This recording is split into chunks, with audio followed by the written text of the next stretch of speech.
इस adventure film में एक भयंकर सुनामी को दिखाया गया है, जिस वजह से शहर में बाढ़ आ जाती है और पूरे शहर में पानी भर जाता है। इस बीच के शहर में एक सुपरमार्केट बना होता है, उसमें बहुत सारे लोग फंस जाते हैं, जिसके बाद उनका सामना होता है एक खतरनाक 12 फीट लंबी ग्रेट व्हाइट शार्क से। तो ये लोग उससे कैसे बचते हैं, तो चलिए जानते हैं आज की इस कहानी से। इस मूवी का नाम है वेट, जिसे रिलीज किया गया 2012 में। इस फिल्म की शुरुआत एक बीच को दिखाते हुए होती है, जहाँ पर एक लड़का अपनी कार में बैठा हुआ होता है और इस लड़के का नाम जोश होता है। तभी उस लड़के का फ्रेंड उससे आकर मिलता है। दरअसल ये दोनों समुद्र के किनारे लाइफ गार्ड की जॉब किया करते थे। जोश का फ्रेंड उससे मिलने के बाद अपने काम पर वापस चला जाता है और इसके बाद जोश अपनी गर्लफ्रेंड से मिलता है, जो कि वही बीच पर आई हुई थी। इसके बाद एक आदमी समुद्र में स्विमिंग करने के लिए जाता है, लेकिन वहाँ पर एक बड़ी शार्क आकर उसे समुद्र में खा लेती है और जोश का वो फ्रेंड भी समुद्र में होता है। और जिसके बाद एक और गार्ड उस शार्क को देख लेता है और अलार्म बजा, जिसे सुनकर जोश का फ्रेंड उसकी हेल्प करने के लिए समुद्र के अंदर जाता है, क्योंकि जोश का फ्रेंड उस बात को नहीं जानता था कि शार्क उसके कितने नजदीक आ चुकी है। कि जोश जैसे ही अपने फ्रेंड के पास जाता है तो वैसे ही शार्क उसे खा लेती है। और इसके बाद हमें 1 साल बाद का टाइम दिखाया जाता है, जहाँ पर हम जोश को बैठा देखते हैं। जोश को आज भी इस बात का दुख था कि वो अपने फ्रेंड को बचा नहीं सका। वो टीवी पर एक न्यूज देख रहा था, उसमें बताया जा रहा था कि बीच से सब लोग दूर रहे हैं, क्योंकि बीच पर बहुत सारी शार्क देखी गई थी। खैर इसके बाद जोश अपने नए काम के लिए निकल जाता है, क्योंकि अब जोश एक फूड मार्ट में काम किया करता था और ये मार्ट भी बिल्कुल बीच में होता है। यहाँ पर एक लड़की इस फूड मार्ट में कुछ चीजें चुरा रही थी। उस लड़की का नाम जेमी होता है, लेकिन इस लड़की को चोरी करते हुए मार्ट का गार्ड देख लेता है और लड़की भागकर अपने फ्रेंड के पास आती है, जो कि इसी मार्ट में काम किया करता था।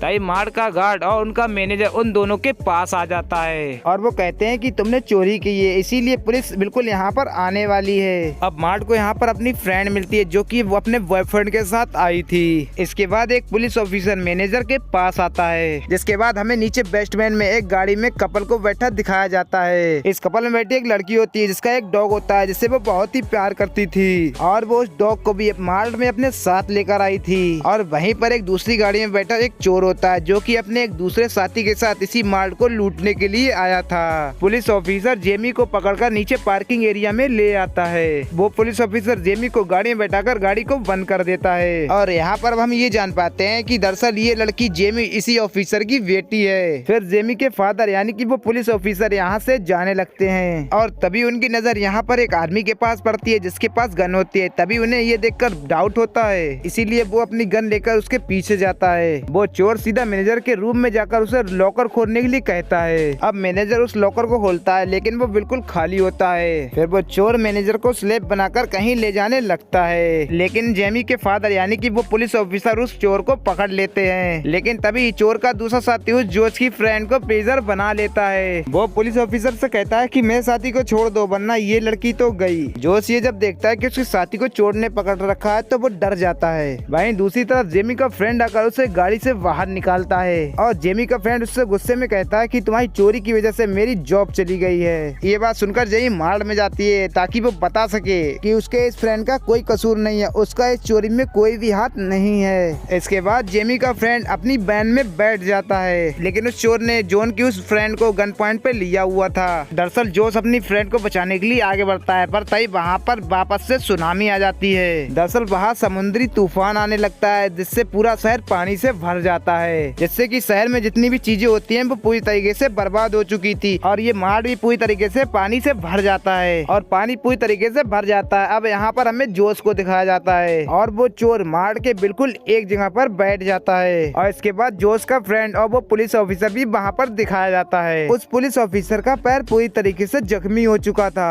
और उसके पैर पर लगाने के लिए जोश का फ्रेंड कुछ लेने के लिए जाता है। जिमी के फादर उससे पूछते हैं कि तुम गाड़ी के बाहर कैसे आई, तो जिमी बताती है कि मुझे मेरे फ्रेंड ने गाड़ी से निकाला था। और तभी जेमी अपने फ्रेंड के बारे में सोचकर उदास हो जाती है, क्योंकि उसे लग रहा था कि समुद्री तूफान की वजह से उसका फ्रेंड भी मारा गया। और इसके बाद मैनेजर और गार्ड भी सेफ पर चढ़ जाते हैं, लेकिन जोश अपनी पुरानी गर्लफ्रेंड को देखता है, जो कि अभी पानी के अंदर होती है। जोश उसे भी अपने साथ लेकर सेल पर चढ़ जाता है। नीचे वो कपल गाड़ी में अभी भी फंसा हुआ था और वो सोच रहा था कि कैसे बचा जाए। जोश के फ्रेंड ने नीचे गाड़ी में किसी नुकीली चीज से शीशा तोड़ दिया होता है, इसीलिए वो ऊपर चढ़कर आ जाता है। फिर जोश का फ्रेंड उन दोनों में से एक चोर को वहाँ पर लेकर आता है और उसे भी सेल पर चढ़ा देता है। और अब यहाँ पर जितने भी सर्वाइवल होते हैं वो सब सेल पर बैठे हुए होते हैं और वो ये भी जानते थे कि पानी धीरे धीरे बढ़ता जा रहा है और दोबारा से भूकंप आ सकता है। इसीलिए जोश के दोनों फ्रेंड उस मार्ग को चेक करने के लिए जाते हैं, जबकि गार्ड मार्ग का पीछे का डोर चेक करने के लिए जाता है, क्योंकि वो सब किसी भी तरीके से किसी भी हाल में एक ऐसे गेट से जाना चाहते थे जो एकदम बिल्कुल खुला हो। लेकिन तभी जोश को पानी के अंदर कुछ महसूस होता है, इसीलिए वो सभी लोगों से कहता है कि जल्दी पानी से निकलकर सैल पर चढ़ जाओ। जोश के दोनों फ्रेंड पानी से बाहर निकालकर सैल पर चढ़ जाते हैं, लेकिन तभी उनके आंखों के सामने गार्ड को एक बहुत ही बड़ी शार्क खा जाती है। और अब ये सभी लोग जान चुके थे कि पानी में एक शार्क है, यानी कि इनके लिए एक बहुत ही बड़ा खतरा है। जोश उस शार्क को देखता है और बताता है कि ये शार्क 12 फीट लंबी है और ये बहुत ही ज्यादा बड़ी है। नीचे वो दोनों कपल उस शार्क को देख लेते हैं, तभी वो शार्क उनकी गाड़ी के शीशे पर अटैक करती है, जिसे देखकर वो दोनों और भी ज्यादा डर जाते हैं। वहीं दूसरी तरफ वो शार्क सेल्फ के चारों ओर चक्कर काटने लग जाती है, जिसे देखकर जिमी पूछती है कि ये शार्क हमारे आसपास चक्कर क्यों काट रही है। जिसके बाद जोश के फ्रेंड उसे बताते हैं कि वो चक्कर इसलिए काट रही है कि वो हम में से किस किस को खाएगी। तभी वहाँ पर एक भूकंप का झटका आता है, जिससे कि पूरी इलेक्ट्रिसिटी की बार पानी में ऊपर लटक जाती है, जिससे ये सब लोग सोचते हैं कि अगर ये बार पानी में गिर गई तो हम सबकी जान जा सकती है। तो जोश कहता है कि चिंता मत करो, मैं मेन स्विच के पास जाकर उसका स्विच बंद करता हूँ। लेकिन जोश की वो गर्लफ्रेंड उसे ऐसा करने से मना करती है, क्योंकि जोश के एक बाजू पर चोट लगी हुई थी। जोश की फ्रेंड कहती है कि तुम्हारे इस जख्म की वजह से वो शार्क और भी ज्यादा अट्रैक्टिव हो सकती है। तभी जोश के फ्रेंड के दिमाग में एक आइडिया आता है, वो मार्स के सामान को यूज करके उसका एक कवर बनाता है और पानी में कूदकर पानी में सांस लेने के लिए एक पाइप का यूज करता है। जिसके बाद वो तैयार होकर पानी में कूद जाता है, लेकिन शार्क तो उसके पास आती है, लेकिन उसे बिना कुछ नुकसान पहुंचाए बाहर से चली जाती है। मार्स का सारा सामान इस पानी में फैला हुआ था, यहाँ तक के समुद्री सांप भी इस पानी में घूम रहे थे। अब जो उस स्विच के पास पहुँचने ही वाला होता है, लेकिन तभी उसका पानी वाला पाइप खत्म हो जाता है कि दूसरी साइड जोश ने पकड़ रखी थी, लेकिन जोश का वो फ्रेंड उस पाइप को मुंह से निकालकर फेंक देता है और वो मेन स्विच को भी ऑफ करने में कामयाब हो जाता है। अब वो तैर के ऊपर आने की कोशिश करता है, लेकिन इतना ज्यादा बॉडी में वजन होने के बाद वो तैर नहीं पा रहा था।